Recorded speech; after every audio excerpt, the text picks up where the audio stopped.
We're so lucky to have with us David Bayda from the Business Link. David's one of their senior business strategists, and this is his wheelhouse, working with entrepreneurs, helping them launch their business, as well as I think I've had you in 3 times to do this session, maybe 4, and I attended it before.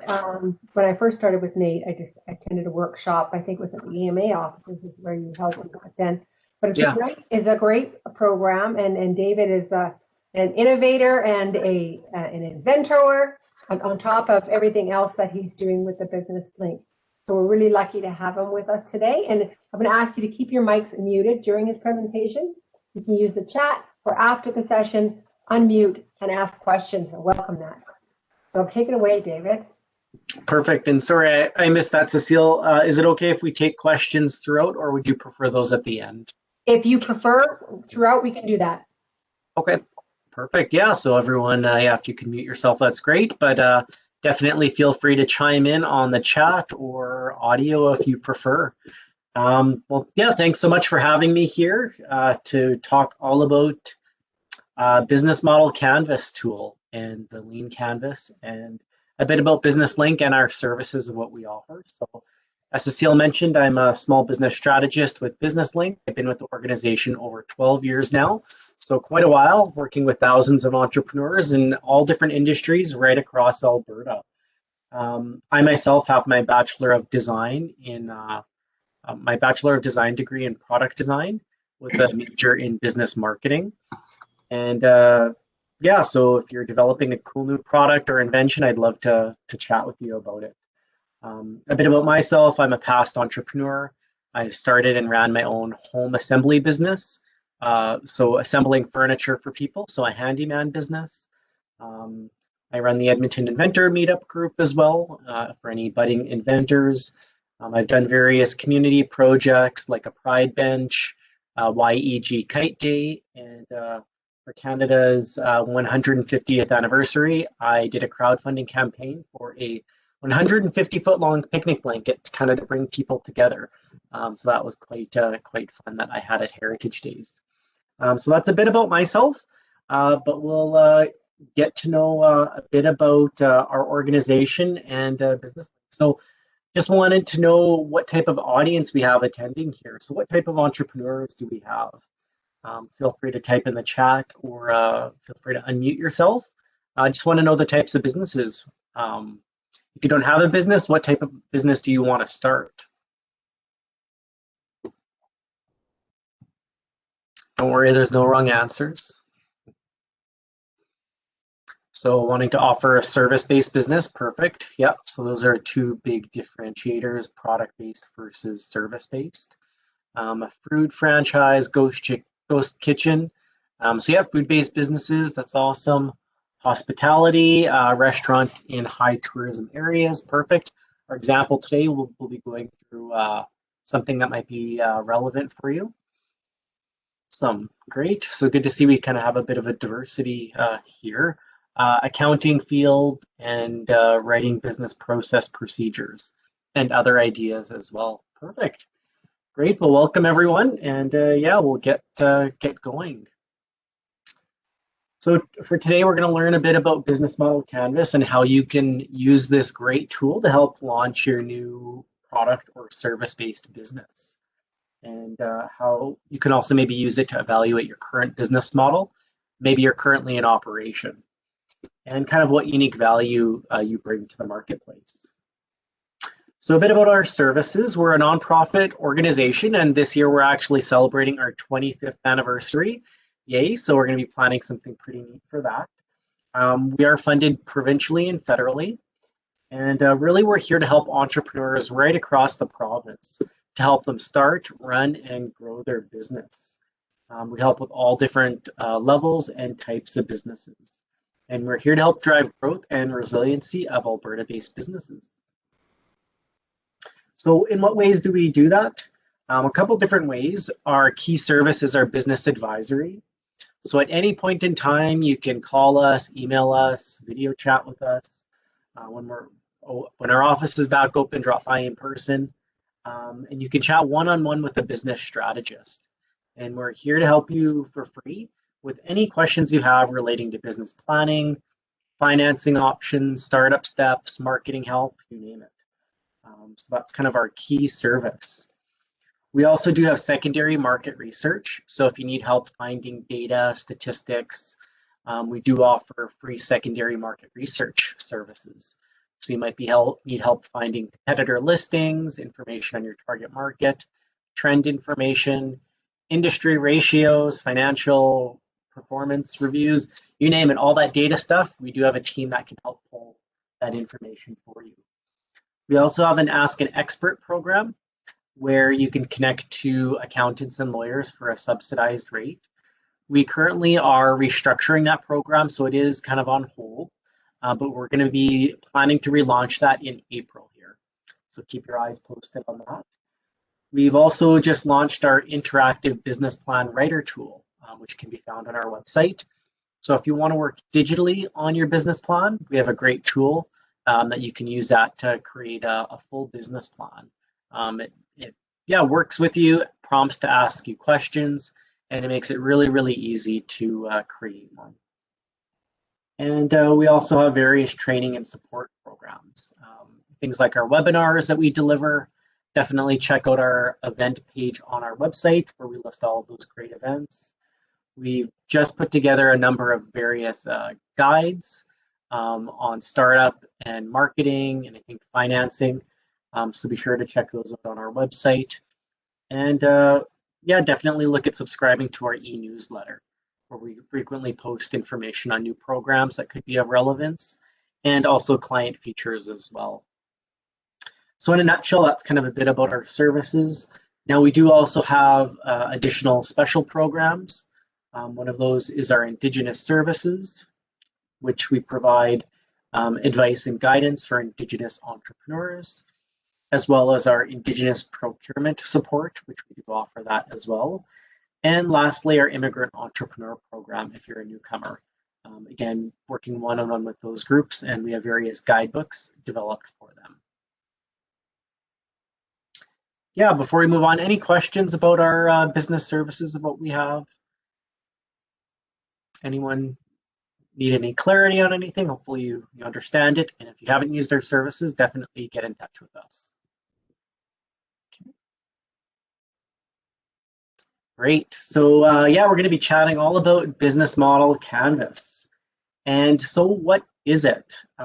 Basically, it's a tool to help you understand your business model in a very straightforward and structured approach.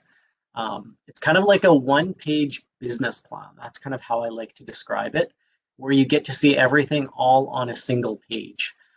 So if you are building a new business venture or looking at pivoting, definitely look at using this tool. And it really consists of 9 different building blocks, of which we're going to be going through each one, so don't worry about recording those. But really, it's kind of like a one-page, like I said, business plan. All these different pieces encompass it. Okay, so we're going to be walking through each of those.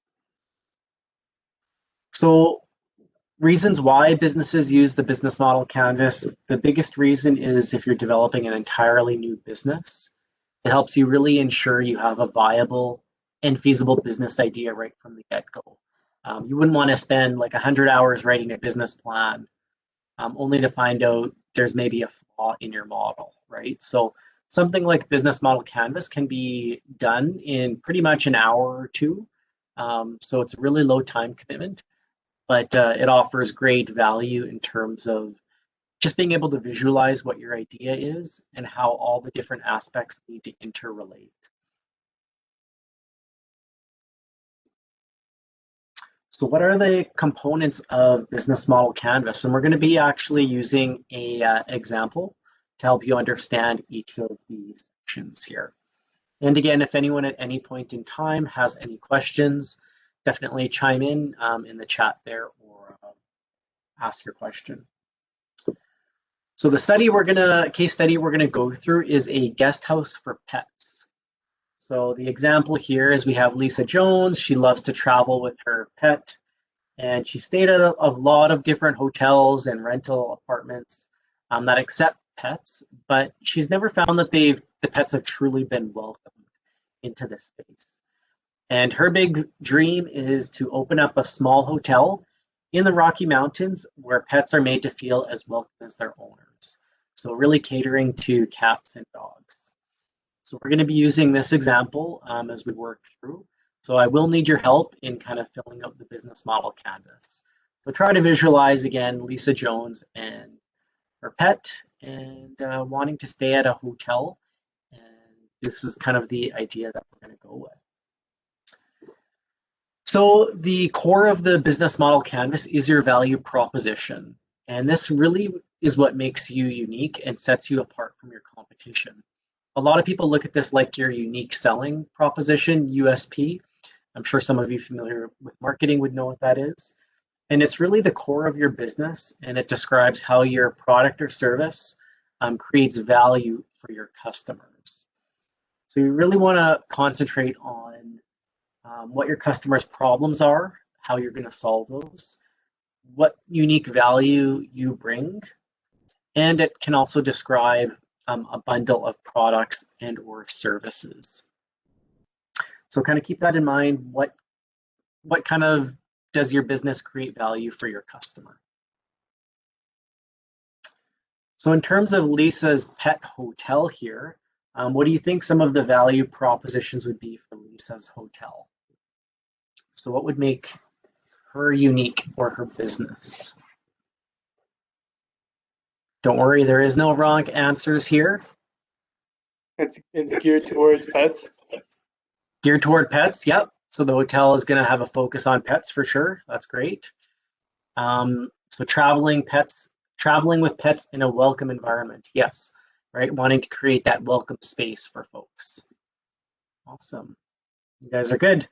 So the value proposition's a hotel, again, where your pet is treated as well as you are.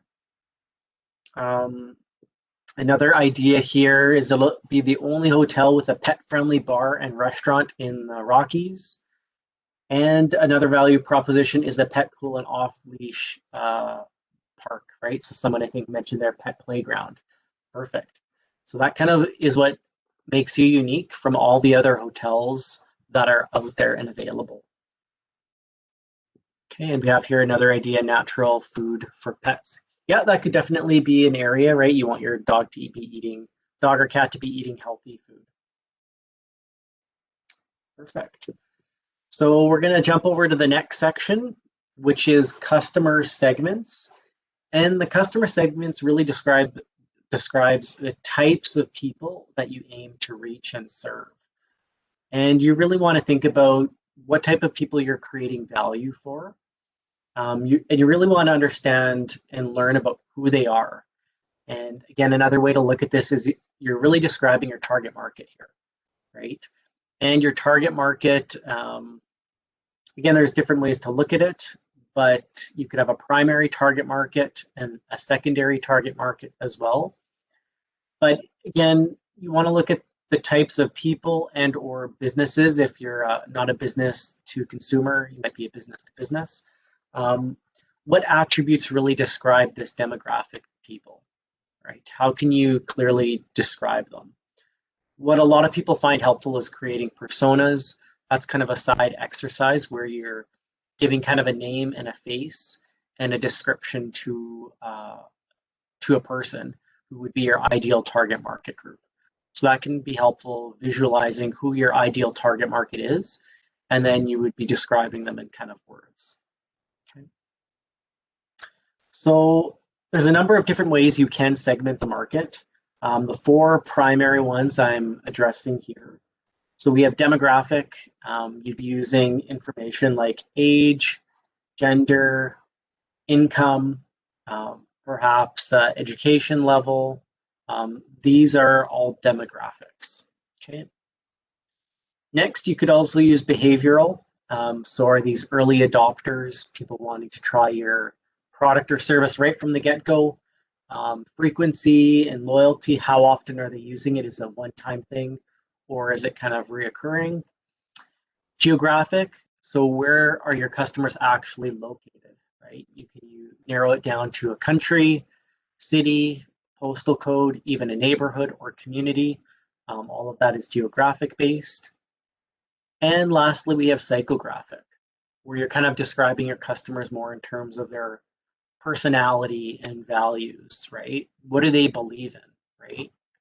What do they care? What things do they care about in their life? All of that is considered psychographic. Okay. So which customer segments would Lisa's hotel be targeting? So what types of people would be interested in this pet hotel? And feel free to use any of those different groups to describe them. So pet owners, yes. If you don't have a pet, you're probably not going to be interested in the hotel. Those who also like to travel, right? If they're not really interested in traveling, they're not going to be visiting your hotel, right? So pet owners who travel is definitely the primary group.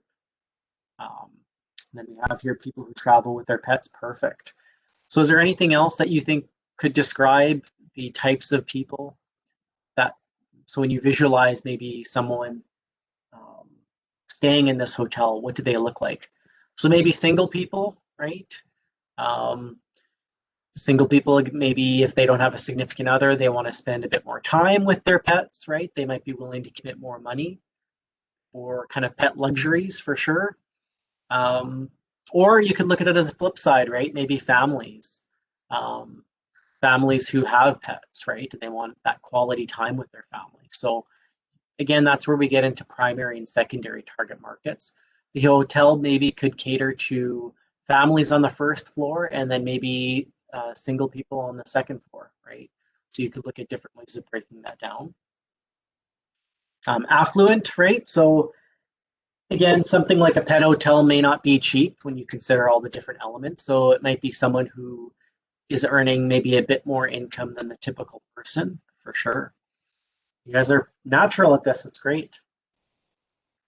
So here's a couple ideas that we have. So pet owners who like to travel, you guys got that bang on. And next, people who value luxury with a high disposable income, right? So that would be perfect too. We have here families with kids. You'll have to worry about kids' entertainment and might affect the focus of the business. Yeah, so you want to look at who do you really want to go after, which demographic group. And a lot of people get worried when they kind of zero in on their target market. They're worried they're not going to have enough customers. But at the same time, you may not be like discriminating against families, right? Just a lot of your marketing material or the way you design your space, the language and imagery you use, you might be using that to attract more of a single person, right? So you wouldn't have pictures of families and kids with dogs running around in a play space, right? Unless you wanted that, right? So it's really up to you to define who you want there. And you might still allow families, right? But that's not going to be your primary target demographic group. I think another piece here would be if it's in the Rocky Mountains, a lot of people like recreation, right? So perhaps you may want to look at targeting like people who are adventurous, right? That would be a bit more behavior based. People who like the outdoors, spending leisure time, again, in the mountains, people who like hiking, things like that, biking, would be another customer segment that you could include within this. Okay, so channels really describe how you deliver the value identified in your value proposition. So when you think about channels, you really think about the touch points that you're engaging with your customers. So where and how do these interactions occur? This includes your sales and distribution channels. And you want to consider how these different channels are integrated. So a great example I like to use for this one for channels, again, it's all those touch points that your business has with your customers. So when I first tried an example of FreshBox, right? There are these boxes of food that you get delivered to your door, and it has all the ingredients, and you make your own meals from it. So an example I like to go through with them is I ordered something online. I think it was from the Bay, and when I got my clothing, there was a little postcard on it, try a free meal from FreshBox, right? So the very first touch point I had was this postcard, printed postcard that I engaged with them. And yeah, so I thought I'd give it a try. So I went online. So I went onto their website, another touch point that I have with them to get my free meal. Next, after the order is placed, the following week, I actually got the physical product, the box with food, right on my doorstep. So that's another touch point that I have. And when I brought it into the house, unfortunately, it was leaking. So it leaked and made a mess all along my carpet, unfortunately. So that didn't make me happy. So I had got on the phone and I talked to them and let them know what happened. So again, another touch point with the phone. And they offered me another free meal because of the inconvenience of that. And yeah, so after I ordered that, following week I got my meal, and they did such a good job. Maybe I had posted on social media that I was impressed with their service. Again, another touch point, engaging with them on social media. So I guess the big thing I want to address here, all those different channels are ways you're engaging with your customer, right?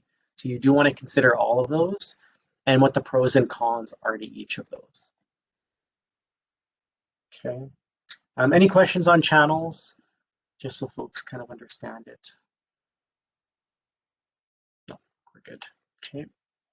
So I guess the question is, what type of channels would Lisa's Hotel connect with customers? So in what ways would Lisa or her business be engaging with customers? Through what mechanisms? So social media, perfect. Yeah, most likely you're going to be on social media engaging with customers, right? Maybe on Instagram sharing photos of pets, right? And photos of your great hotel, right? And how it caters to dogs and cat lovers. Posts at pet stores, yeah, definitely. So you might be going to PetSmart or some of the local pet stores and putting up bulletin boards, right? Little posters promoting your services. Vet clinic, right? Referrals, right? Engaging in those relationships would be key as well. Great. You guys are perfect. Travel agents, yep. So those are people who may be recommending your business to potential customers. Dog training centers, sure. Yeah, that's great. And even your, again, the example here is like the booking website, right? In order to book a hotel room, right? You can either do that over the phone, or you're most likely going to have a booking feature website. Your actual physical location, there could be people driving by, biking by, that are going to see your hotel, and they're going to pop in, and again, they're going to be staying there, right? So that's another channel. And third-party booking sites. So we talked about travel agents, right? A lot of those booking sites, TripAdvisor, Booking.com, some of those places, people would also be engaging with you. Perfect. Moving on, next we have our customer relationships. And this really describes the type of relationships that you want to have with your customers and really how it goes about acquiring and retaining them. So really give some thought about the type of relationship that might be expected with your business. Really think about how you're going to get, keep, and grow your customer base, and what will that customer experience look like. And when we talk about the type of relationship, again, two ways you might be able to think about that would be when you maybe order something on Amazon, it's a pretty cold relationship, right? You're not really talking to someone at Amazon. All you really care about is getting that product, right? That widget that you want to solve that problem in your life, right? So it's pretty cold, it's pretty transactional, right? You're just looking at that. Again, Amazon is looking at just selling the product versus something, let's say, like a restaurant where you're really engaged with people and it's kind of that close one-on-one relationship you have. So it's much more intimate. It's a lot warmer, right? You're going to be engaging with a host or hostess, and they're going to be asking you how your day was. They're going to be greeting you with a smile. you are getting a product, but it's also that experience factor that you're having at the restaurant. So customer service centric is really, really important for that type of business. So that describes the customer relationships. And yeah, just think about what that experience is really going to be like.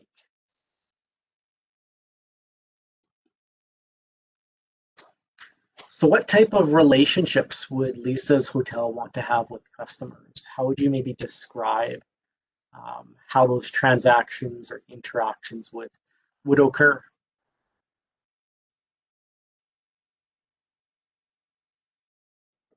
This is sometimes a trickier one, right? But don't worry, there's no wrong answers. Not sure if this is a relationship, but soft launches, especially in hospitality, are very important with a startup or even a relaunch. It allows customers to experience a service for low to free costs and allows a company to work out any kinks and recognize problems before grand opening. Yeah, that's a great point. A lot of people look at doing soft launches, again, for that learning factor side, right? You don't want to ruin something when you're doing your grand opening, right? You want to iron out all of the kinks, right, in your service before you actually launch. So a lot of people do look at, again, this does relate to that. So yeah, just kind of doing a test, right? That soft launch is important. And anything else relating to the types of relationships? I know it's a trickier one, so I can help you with a couple examples. So there could be kind of two different ones here, right? So the first might be a bit more automated.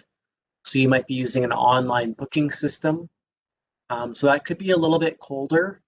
But once people actually show up on site and are staying at your hotel, they probably want it to be very, very close, very intimate. People love their pets and they want to make sure they have that good experience. So really dedicated personal service, right? Asking what you can do to help, greeting the pets, right? Maybe giving a dog or cat treat when the pets first arrive, right? Doing something really, really cool for them. So again, really customer oriented. Perfect.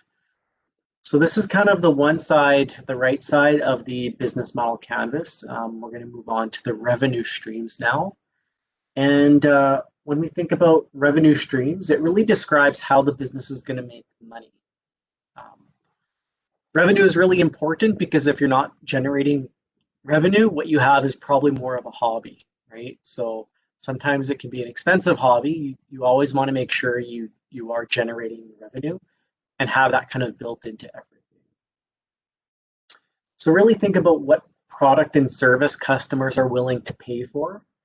What do they want? What are they most frequently going to be buying from you? You can also have multiple different sources of revenue. So you're not kind of bound to one. You kind of have spread it out a little bit, that you have a few different revenue streams coming in. And those revenues can be one time or they can be reoccurring. I'm sure you've heard of like subscription services. It's not a one time. You kind of keep paying every month for it. Okay. So revenue streams, try to be creative, think what your customer truly wants, and then look at tailoring your product or service to meeting their needs. So again, revenue streams, how you're going to make money. And so what revenue streams might Lisa's Hotel have? I see we have someone mentioned here, main revenue source, accommodations and food and beverage. Yeah, so people are coming to stay at your hotel, they're going to be paying for that, right? So your rooms that you're renting out to them. So accommodations, and then food and beverage, you're going to have your restaurant and bar. That'll be another revenue stream. Anything else anyone can think of for how they might make money? Could be offering things like group pet sitting, on-call vet for emergency. Yeah, so you could definitely have other vendors there available, and you could maybe take a commission off of their sales. So we could have pet sitting, an actual vet, Grooming services, yeah, maybe a pet spa, right?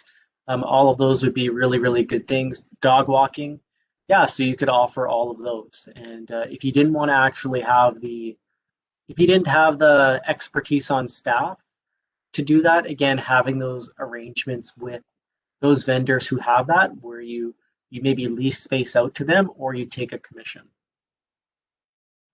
So that's great. I think we have all of those here. So revenue streams, we have the accommodations, meals, and treatments. Pet-friendly restaurant, so selling food and drinks. Revenue sharing with the treatment providers, right? All those different vendors that are available. I think another one could be maybe a pet store where they can maybe buy various pet supplies and products. Maybe you have some cool t-shirts or hats or uh, various cool products that have your brand on them that you're selling to your customers too. Swag, yeah. So promo products, all of that would be key. Perfect. Great, so now we've kind of completed the right-hand side of the canvas. We're gonna jump over to the left-hand side here. And the left-hand side, again, we'll go through each of those components. So the next space we're looking at is key resources. And this really describes the most important assets needed to make the business model work. And so you kind of think about this like in terms of things, right? Assets. These could be physical, right? It could be an actual property or space that you have. Maybe some type of equipment, right? All of that is physical. Financial would be access to money, money resources. Human resources could be particular skill sets or knowledge of an individual. So human resources are, again, the skill set of individuals on staff.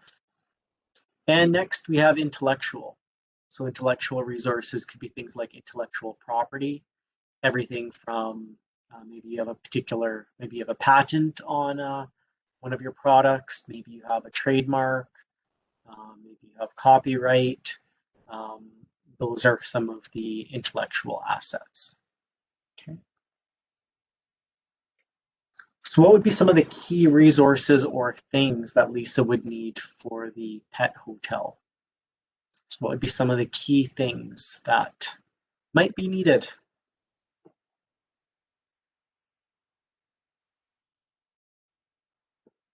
So the hotel, yeah, definitely the building, the property, the land that it's on, right? All of that is key because without that, right, you don't really have a hotel, right? So I'd argue that that's probably the most important one to kind of consider, right? And then a couple other ones would be bank financing, so access to money. It's probably going to be quite expensive to get a pet hotel up and running, so you might need to rely on a bank loan, that sort of thing. Additional key resources might be a really unique name or logo. Maybe you have a trademark for it. So that could be a bit more intellectual resources that you have. And then I think another key resource would be like staffing, right? You probably aren't going to be able to do everything on your own. So you need to make sure you have the staffing to be able to cater to the needs for the hotel. And yeah, next, key activities. So it's a little bit different than key resources because activities describe the most important activities that the business needs to perform well. So really think about what's most critical, and it could be processes and operations. So an example of a key activity, if you're looking at a restaurant like, say, Subway, again, they pride themselves on being like sandwich artists. And what do they need? What key activity do they need to do well? Make sandwiches, right? That's a huge one. If they're not making a sandwich well and all the toppings are all over the wrapper, that's not good, right? So they really need to make sure the key activity is, again, making proper sandwiches, right? So that would be an example. So what key activities would Lisa's hotel need to perform well in order to function and in order to kind of retain customers? So what key activities need to be done really, really well to kind of make her clients happy? So sanitation, cleaning for sure, right? If people are bringing in their pets and cats and dogs, probably going to be bringing in a bit more of a mess. So you need to be on top of the cleaning and sanitation of things. So really doing that well. Provide desirable accommodations for pet travelers. Yeah, so the actual space and being able to kind of cater to pets, right? So I'm trying to think of what a key activity would be there. I think desirable accommodations might be a key resource that you have. But again, some of these might kind of borderline each of them. Pet handling we have, right? So being able to handle pets, right? So you don't have any incidents with the animals. Perfect, you guys are great. So again, a couple things we have here: human resource management. So being able to manage maybe all the cleaning staff, right, for the pets, all the staff at the front desk, maybe there's landscapers, right, that need to be looked into, management, human resource staff, that sort of thing, and also customer relations. So you need to have really good customer service skills to keep people wanting to come back there, right? If they don't have a good experience, they're probably not going to come back. So customer relations would be a key activity that you make sure you're doing good. Okay. Next, we have key partners, and key partners really describe the partners that you can leverage with the business operations. So this could really include things like suppliers, strategic alliances that you have, partnerships that you have in place, and you really want to think about what key activities each partner does well, and maybe things that you don't perform as well, right? So where can you maybe partner with someone else who maybe does it better than you? Or it could be if you need help with marketing, right? You could collaborate in some fashion to help maybe cross promote each other's businesses. So all of this kind of falls under key partners. And an example might be if you have, let's say, a bakery, and beside you is maybe a jam store, right? Rather than working independently, right? If you're a bread store, bakery, you could probably send people over to the jam store, and people buying jam the jam store could send people over to your bakery, right? So again, that would be a good example of a strategic alliance. So who could some of the key partners be for the pet hotel? Who would be some of those kind of vendors that you'd want to be working with? Could be government or it could be private. So we have here a vet. Yeah, definitely. So a key partner could be a vet that you've established a relationship with, and maybe they're one of your on-site vendors that you are working with. Local pet stores, yep, for sure. Again, we talked about kind of having flyers maybe distributed at those pet stores. That's an option. Or you could maybe have an agreement that maybe they set up a little kiosk.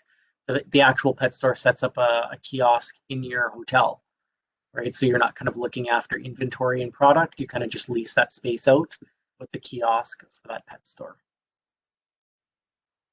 Perfect. That's great. So we talked about some of the freelance treatment providers, right? Some of the vendors like the dog groomers, the vet, that sort of thing. Another key partner could be the Regional Tourism Association that you maybe work with, and maybe you get listed in their directory. Bank providing financing, so a key partner, you do want to work, if you are working with the bank and have a loan, you do want to keep a good relationship with them. So that could be another key partner. And if you're looking for more money in the future, you really want to make sure you have that good relationship with them. And lastly, a pet niche marketing agency. So another key partner could be, you outsourcing your marketing and advertising and promotional strategy. So you really want to work with a marketing agency who really knows about pets and animals and that sort of thing. So again, these would be some of the key partners that you could have. And lastly, we have our cost structure. And your cost structure really talks about all expenses that you're going to be incurring in order to operate your business. And as much as possible, you do want to make sure you are minimizing what those expenses are. Running a business isn't cheap, unfortunately. So you do want to think about where you can reduce cost. Really think about what's going to be most expensive, but also what activities are going to be most critical to your operations, right? What things do you absolutely need in your business in order for it to function? And what things can you maybe get away with, right? Or instead of maybe buying something new, you can buy something used, right? I think I've heard like restaurant equipment is like a few cents on the dollar or something, right? So you might be able to get like restaurant equipment for really, really cheap if you're looking at opening a restaurant. Rather than new, maybe consider used, going through an auction house, that sort of thing. So really think about what expenses you're going to be incurring. And expenses do add up, right? So you do want to make sure you have them all documented and kind of considered. Really give some thought as to what all of those expenses are going to be. You don't want to run into any things that you didn't think of, right? That could be like legal costs or accounting costs. Those can creep up on you. Things like business insurance would be a cost. Interest rates, right? So keep in mind all of those added things. And what would be some of the biggest expenses for Lisa's hotel here? What would be where would a lot of the investment be spent on? So mortgage, yep. So the lease, right, for this actual hotel, that's a huge one. Next one, wages, yeah, for sure, right? Your biggest expenses are typically going to be your lease, so your space, and wages, so staffing. Kind of as a general rule, those are two of the biggest ones. And then next, you mentioned here equipment and furniture, right? That's can be another huge expense depending on your business. Electricity, power, water, utilities, yeah, all of that, and that's reoccurring. You might not be able to turn off some of those things, right? You might have to keep your hotel heated and the lights on. Perfect, that's great. And a couple more examples we have here. So we talked about wages, we talked about building costs already, staffing, transaction fees, right? For maybe some of the booking hotels, they're going to take a percentage, or the booking websites might take a percentage. Inventory, right? If you're buying any swag, there'd be a cost there as well. And probably cleaning costs too, right? Some of those external contractors that you're going to be hiring to maybe clean your space, that sort of thing. So what we've done here is we've done all the work now, and you can see we have a completed business model canvas. And this is an example one for Lisa's hotel designed for pets. So you can see it's not a lot of work. You can kind of have one completed within an hour typically. And there's kind of, this tool is pretty cool because you can print out the business model canvas and use little post-it notes if you want. Generally, that's how it was designed to be used. But we've moved into the digital age now, and you can actually have a digital business model canvas. So Strategizer has a digital canvas that you can use and just build one right on your own screen. So that's a really helpful tool to be able to use to create your own. I encourage a lot of people not to do it in isolation either. If you can get a few people involved with you, that might get you thinking creatively and maybe think about some things that maybe you didn't think about. These could be peers, these could be friends, other students. It could be your team of advisors. Maybe it could be your accountant, your lawyer, maybe a business mentor, right? all of these people might be willing to take an hour or two to sit down with you to help you build your canvas. And it's really valuable to do this because you might find after you've done it that something maybe isn't working, right? And you might have to tweak things a little bit in order for your business concept to work. So it is really valuable to do. The beauty about doing it with Post-it notes is sometimes you maybe don't know where one of the items fits, and you can easily move it around from section to section. But again, you can do it digitally as well.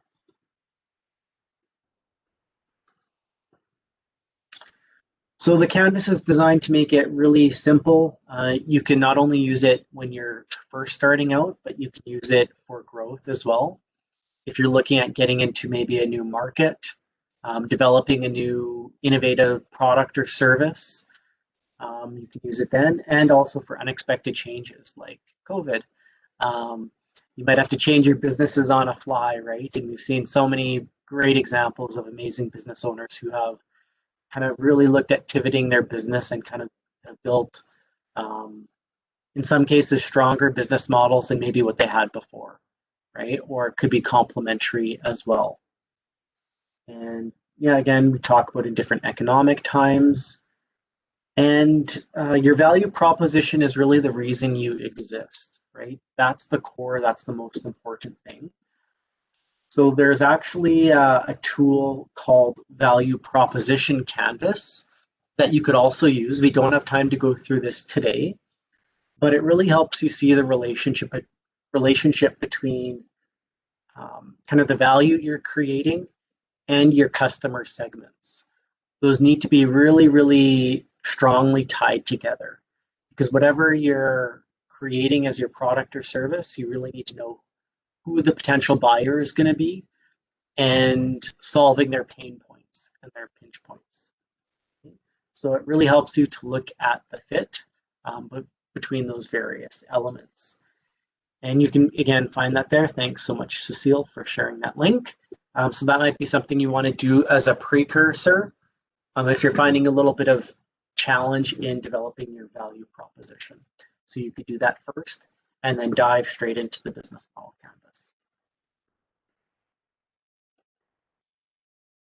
So again, these are the tools. This was developed by Strategizer. That's the company that created this amazing tool. So yeah, there's the link, but I see Cecile also found that there. We talked about not doing it in isolation. Again, look at building a group that you can maybe meet digitally, virtually now to be able to complete something with. And we can also help you at Business Link. So if you get stumped on anything, we're here to help you. Or if you want us to review your business model canvas, we can definitely take a look at that to see if you, okay, and Cecile mentions our entrepreneur residents can review it with you. Perfect, right? Tons of support. I think you just have to kind of commit to building something, right? And then you can see it, visualize it, what it kind of is. And a lot of people, after they build their canvas, they look into writing a business plan. So like I said, business plans are typically 15 to 30 pages and might take 50 to 150 hours to do, so quite a lot of time to research and write those. But doing a canvas can really help you see everything, and it's see everything on one page, really low time commitment to get that done. So even if you're not interested in doing a business plan, at least doing the bare minimum, which would be like a business model canvas. Perfect. So that's all I have for today. So that's kind of business model canvas in a nutshell. And I'm happy to take any questions that anyone has.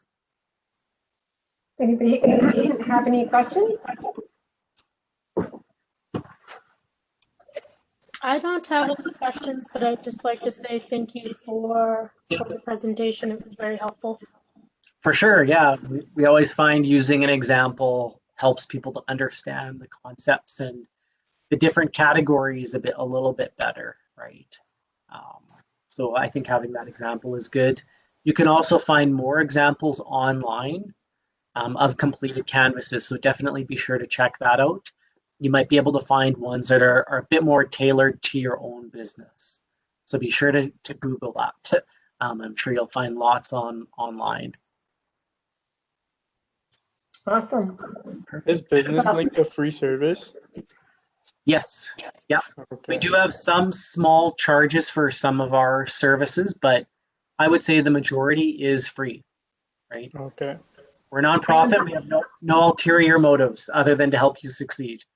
Okay. Thank you so much for the presentation. I often will refer students to the Business Link depending on what they're looking at, whether it be market research or whatnot. So we're friends. We work together. We don't work in isolation. And we have different staff that have different areas of expertise, right? So I have colleagues who know more about import export, and some might know a bit more about e-business and franchising or restaurants, right? Food-based businesses. So it all depends. We're happy to chat with anyone. We're kind of generalists, but we can, again, work amongst our team to provide whatever information you need. Well, thanks everybody. And thank you, David, so much for sharing your time with us again. Always appreciate you joining us. I just want to give everybody a heads up or a reminder that next Tuesday we have Craig Sherburne, who is a business legal expert doing Should You Incorporate? And then following that, we have Reading Week, so we don't come back and then have a session on February 24th about must-haves for marketing your business in 2021.